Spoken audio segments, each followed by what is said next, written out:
Shalom Elohim Besem Hamasia. Kembali kita bertemu dalam Suara Sahabat Kroci. Dan hari ini kita akan membahas satu tema, yaitu pengampunan memproduksi pemulihan. Haleluya. Sebelumnya kita angkat pujian Waktu Tuhan.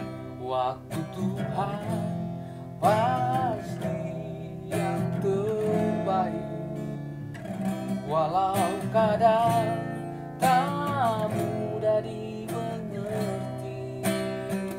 Lewati cobaan, ku tetap percaya waktu Tuhan pasti yang terbaik. Katakan waktu Tuhan,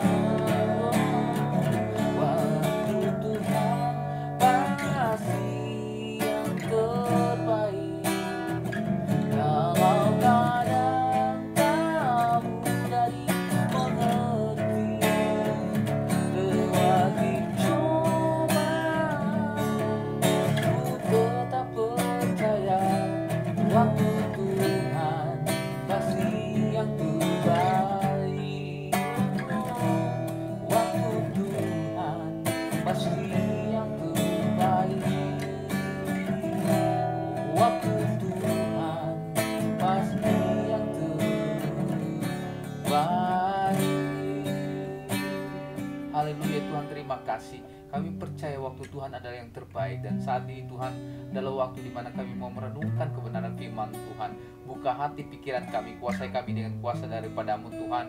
Berkati semua fasilitas, jaringan, dan listrik, dan semua yang kami telah persiapkan untuk kemuliaan nama Tuhan. Kami serahkan semua di dalam satu nama yang berkuasa, Tuhan kami Yesus Kristus. Haleluya, amin. Shalom Elohim Besem Hamasia, Suara Sahabat Kroci dimanapun Anda berada. Hari ini kita akan membahas satu bagian kebenaran firman Tuhan yang begitu penting, dengan tema yang besar, yaitu diciptakan dalam Kristus Yesus. Tetapi hari ini kita akan membahas satu subtema yang ke-8 di dalam Filemon pasal yang pertama, ayat yang ke-8 sampai ayat yang ke-22, di mana kita akan membahas satu tema, pengampunan memproduksi pemulihan. Bapak, Ibu, dan Saudara, akhir-akhir ini begitu banyak hal-hal yang mungkin bisa menyakiti hati kita, membawa kita ke dalam satu kesedihan, kekhawatiran, kebencian, akar pahit, dan segala macamnya, Bapak, Ibu, dan Saudara. Tetapi saya mau katakan kepada kita semua, kita perlu mengambil satu langkah, dan kita tidak boleh berada di dalam kungkungan kebencian, kemarahan, amarah, nafsu, kemudian keinginan untuk membalas dendam, kemudian keinginan untuk kemudian begitu meledak-ledak, bahkan mengancam nyawa. Saya mau katakan kepada kita semua bahwa itu tidak akan mendatangkan kebaikan. Itu semua hanya akan mendatangkan hal-hal yang tidak baik, akan mendatangkan dosa, akan mendatangkan malapetaka. Tetapi kalau kita mengambil satu langkah, yaitu pengampunan, maka kita pasti akan dipulihkan, Tuhan. Haleluya, puji Tuhan. Dan hari ini kita akan membahas ada dua cara supaya kita bisa mengampuni dan menghasilkan atau memproduksi pemulihan yang luar biasa. Kita memerlukan pemulihan. Kita sering berdoa, Tuhan pulihkan kesehatan saya, Tuhan pulihkan ekonomi saya. Tetapi Bapak, Ibu, dan Saudara, kita masih ada dalam kungkungan dosa. Apa itu? Dalam kungkungan kemarahan, amarah, nafsu, dalam kungkungan kebencian, dalam kungkungan keinginan untuk balas dendam, iri hati, dengki, akar pahit, segala macamnya, Bapak, Ibu, dan Saudara. Dan kita tidak pernah mau masuk dalam satu langkah, yaitu pengampunan. Bapak, Ibu, dan Saudara, batu bagian firman Tuhan ini dalam Filemon pasal yang pertama, ayat yang ke-8 sampai ayat yang ke-22, bercerita tentang bagaimana Onesimus adalah seorang budak yang kemudian lari atau kemudian pergi meninggalkan rumah seorang yang bernama Filemon, yang kemudian bertemu dengan Rasul Paulus dan dia percaya kepada Tuhan Yesus. Sedangkan Filemon adalah orang yang juga menjadi murid murid daripada Rasul Paulus, yang menerima Yesus Kristus sebagai Tuhan dan Juru Selamat. Dan Bapak, Ibu, dan Saudara, Onesimus secara manusia tidak mungkin diterima kembali. Onesimus sudah melukai hati Filemon. Dia sudah yang tadinya adalah budak, yang sudah ditebus dari seorang yang lainnya, kemudian dia dibawa masuk ke dalam rumahnya, dan dia bekerja di situ, hidup di situ, Bapak, Ibu, dan Saudara. Sekalipun memang budak di zaman itu tidak mempunyai hak mendapat upah, tetapi saya mau katakan, Filemon adalah orang yang takut akan Tuhan. Dia tidak mungkin akan memberikan perlakuan yang salah kepada seorang Onesimus. Dia pasti memberikan perlakuan yang terbaik. Karena apa? Dia dinilai dan dilihat oleh banyak orang, oleh orang-orang di dalam rumahnya, di sekitar rumahnya. Bahkan Rasul Paulus sendiri pernah melihat dengan mata kepalanya bagaimana Onesimus diperlakukan, dan budak-budak yang lain dan bahkan karyawan yang ada dalam rumahnya itu diperlakukan dengan begitu baiknya. Tetapi kemudian hari Onesimus mengkhianati, dia lari dan bahkan membawa harta benda, sebagian dari harta benda daripada seorang Filemon, Bapak Ibu dan Saudara. Bapak Ibu dan Saudara, mungkin secara manusia kita, psikologi kita, sosial kita, kita akan merasa bahwa ini pengkhianat, ini harus dihukum, Bapak Ibu dan Saudara. Dan memang pada dasarnya ketika itu Onesimus mendapat ganjarannya. Dia harus kemudian dipenjara. Tetapi di penjara itu ada maksud Tuhan dan rencana Tuhan. Dia bertemu dengan seorang yang bernama Rasul Paulus, yang sudah menerima Yesus Kristus yang adalah Tuhan dan Juru Selamatnya. Yang dalam perjalanannya kemudian dia juga ditarik oleh Tuhan Yesus. Kemudian dipanggil Tuhan untuk kemudian menjadi seorang murid dan bahkan rasul. Dan Bapak Ibu dan Saudara, di dalam penjara Onesimus dipulihkan Tuhan. Onesimus diperbaiki karakternya, Bapak Ibu dan Saudara, dan kemudian dia merasakan sesuatu yang begitu luar biasa dalam hidupnya.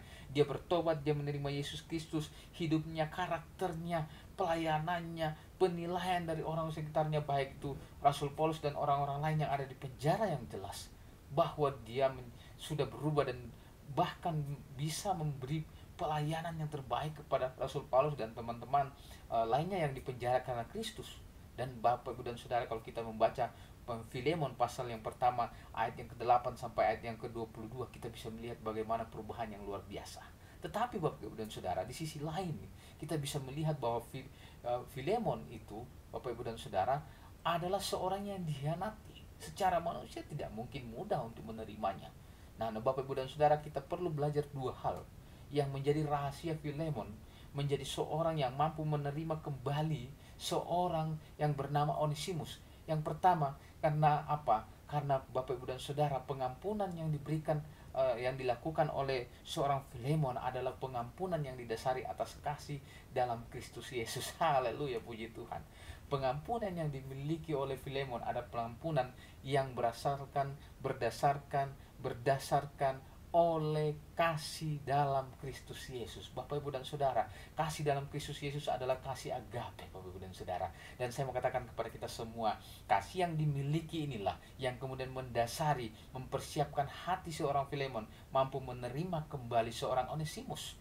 Dan hari ini kita mau belajar bahwa kasih yang diberikan itu, kalau kita membaca ayat yang ke-8, 9 sampai ayat yang ke-15, kita bisa melihat bagaimana kasih itu menjadi dasar dari segala sesuatunya. Hal itu dijelaskan oleh seorang Rasul Paulus, bahwa mulai ketika dia berinisiatif untuk mengembalikan Onesimus, semua didasari atas kasih Kristus. Sekalipun dia ada dalam penjara membutuhkan pertolongan, dia tidak kemudian mengklaim dirinya untuk mengharuskan Onesimus tetap ada dan bersama-sama untuk menolong dia, tetapi dia tidak. Dia memberikan kesempatan kepada Onesimus untuk memperbaiki, memulihkan hubungannya, sehingga Filemon dan Onesimus saling mengampuni satu dan yang lain. Dan Bapak Ibu dan Saudara, Rasul Paulus begitu jelas terang benderang memberikan pernyataan-pernyataan yang luar biasa tentang bagian kebenaran firman Tuhan pada poin yang pertama, bahwa pengampunan yang memproduksi pemulihan itu harus didasarkan atas kasih Kristus.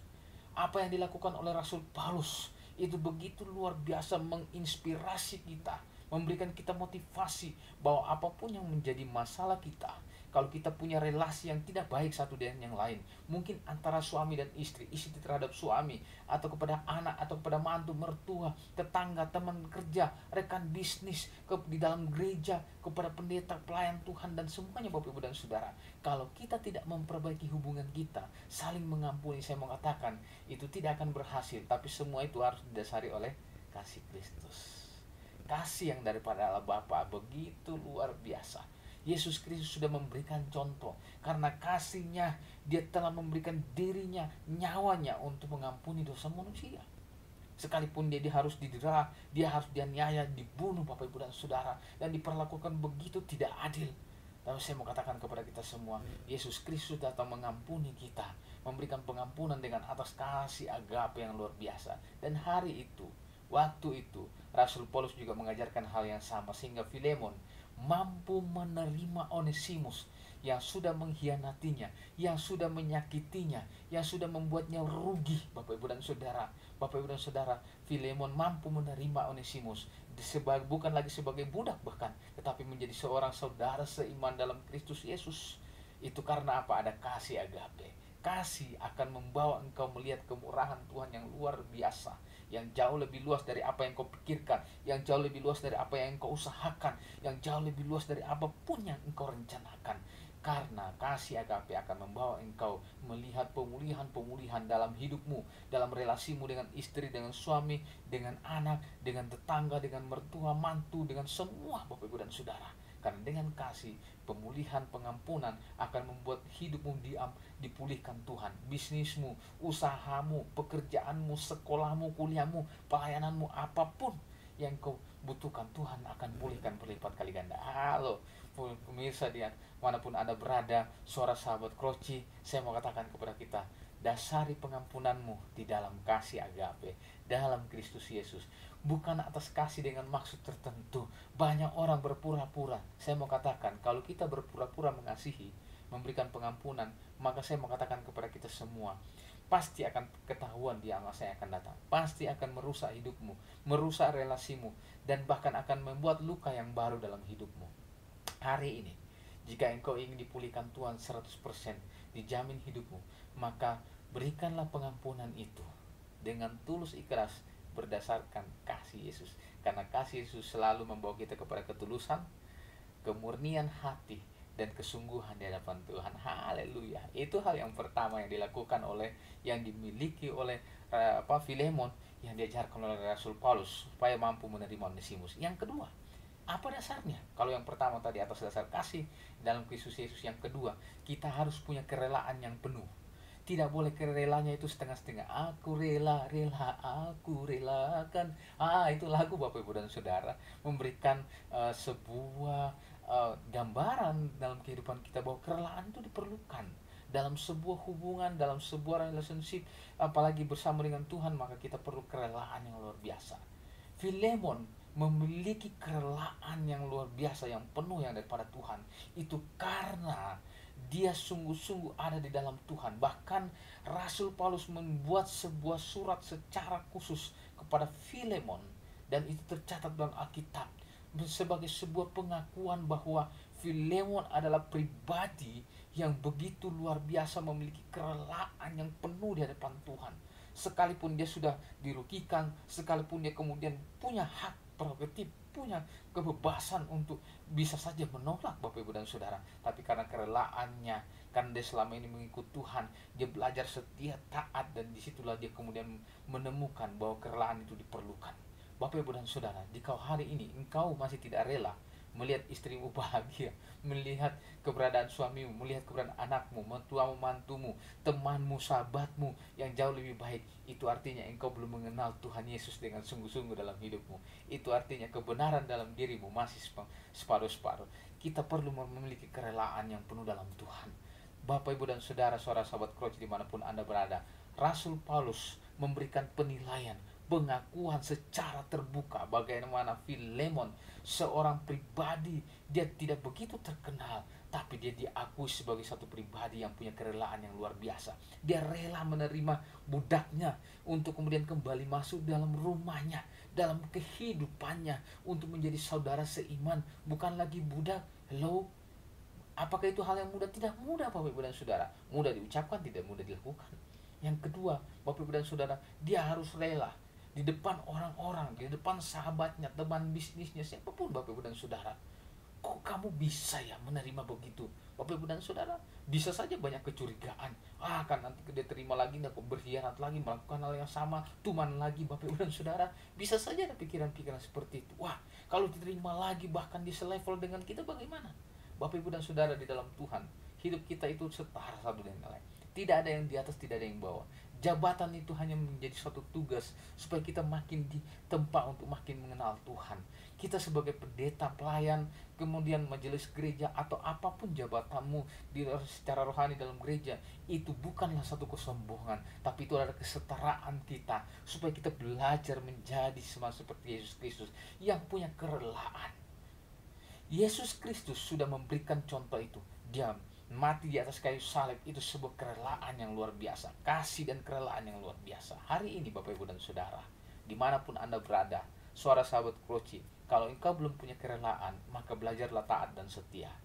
Filemon bisa memiliki kerelaan penuh karena dia taat dan setia di hadapan Tuhan. Hari ini, Bapak Ibu dan Saudara, suara sahabat Kroci dimanapun Anda berada, milikilah hati hidup yang penuh dengan kerelaan, supaya engkau diberkati Tuhan berlimpah-limpah. Dan kita bisa melihat bagaimana Filemon diberkati Tuhan dan menjadi sebuah pengakuan, menjadi sebuah teladan yang ditulis berabad-abad sampai detik ini. Tidak pernah hilang Bapak Ibu dan Saudara. Karena apa? Karena kerelaannya yang luar biasa. Pribadi Filemon memiliki kasih yang daripada Kristus Yesus, dan yang kedua memiliki kerelaan. Hari ini jika engkau belum memilikinya, mari koreksi diri kita sama-sama. Apakah aku sudah memiliki kerelaan? Apakah aku sungguh-sungguh mengasihi Tuhan? Apa aku sungguh-sungguh benar-benar mencintai Tuhan dalam hidupku? Apa aku punya kasih dan kerelaan terhadap suamiku, terhadap istriku, terhadap anakku, terhadap temanku bekerja, terhadap bosku, terhadap bawahanku, terhadap tetanggaku, terhadap teman bisnisku dan segala macamnya, terhadap pendetaku, terhadap majelis dan semua teman segereja.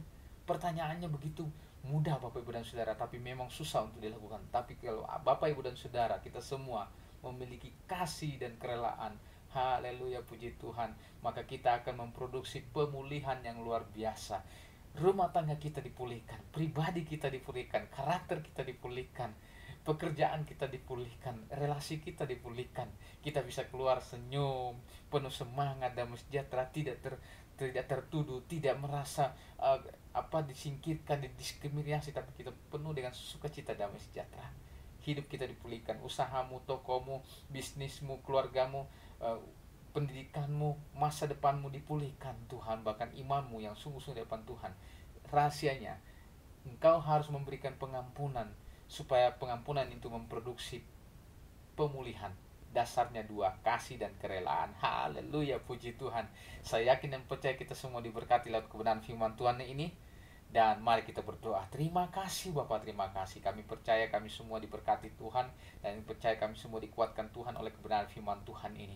Buka hati pikiran kami, terjemahkan jauh lebih dalam lagi dalam hati dan pikiran kami semua diberkati. Berkati anak-anak Tuhan, jemaat Tuhan dimanapun berada, yang saat ini dalam kelemahan Tuhan, tubuh kami percaya, sekalipun berbeda ruang dan waktu, tapi kami percaya kuasa Tuhan tidak dipisahkan oleh ruang dan waktu. Kami percaya Tuhan akan menjamah, memberkati, memulihkan kesehatannya.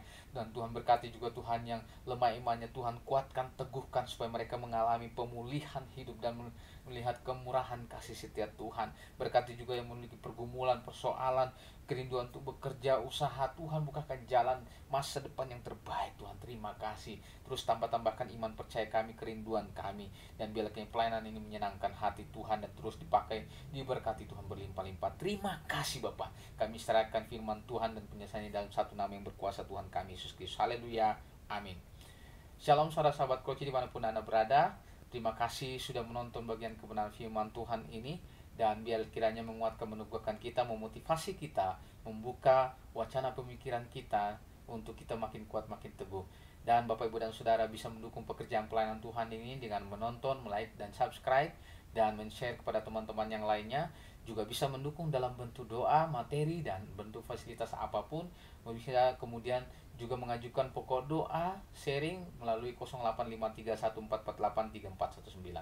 Terima kasih atas perhatiannya. Tuhan Yesus memberkati. Shalom Elohim, Besem Hamashiach. Haleluya.